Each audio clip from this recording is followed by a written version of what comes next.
কিছু তারকা মাঠে প্রতিভা দিয়ে আলো ছড়ায়, আর কিছু তারকা তার প্রতিভা দিয়ে সবার হৃদয়ে স্থান করে নেয়। আর এই দুই গুণেই গুণান্বিত বাংলাদেশ ক্রিকেট জগতের জনপ্রিয় এক নাম তাসকিন আহমেদ। ক্রিকেটের প্রতি একাগ্রতা ও কঠোর পরিশ্রম তাকে নিয়ে এসেছে আন্তর্জাতিক পর্যায়ে। বর্তমানে একমাত্র খেলোয়াড় হিসেবে A+ ক্যাটাগরিতে নতুন কেন্দ্রীয় চুক্তিতে যুক্ত হয়েছেন তিনি। সম্প্রতি এক অনুষ্ঠানে শাকিব খানের সঙ্গে সিনেমা করার প্রসঙ্গে নিজের মতামত প্রকাশ করেছেন তাসকিন।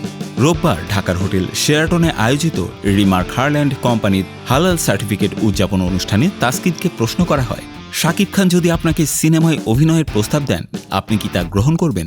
তাসকিনের উত্তর ছিল, এই অফার পেলে অবশ্যই ইন্টারেস্টিং হবে। এই অফার পেলে অবশ্যই ইন্টারেস্টিং, কিন্তু এই অফার এখন পেলে শাকিব খানই আমাকে বলবেন, তুমি ভালো মতো খেলে অবসর নাও, এরপর আমার সঙ্গে আসো। এই মন্তব্যের মাধ্যমে তাসকিন পরিষ্কার করে দিয়েছেন, অবসরের আগে ক্রিকেট ছাড়া অন্য কিছু নেই ভাবছেন না তিনি।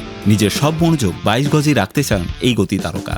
তাছাড়া প্রথমবারের মতো শাকিব খানকে সামনাসামনি দেখে তাসকিন রীতিমতো মুগ্ধ।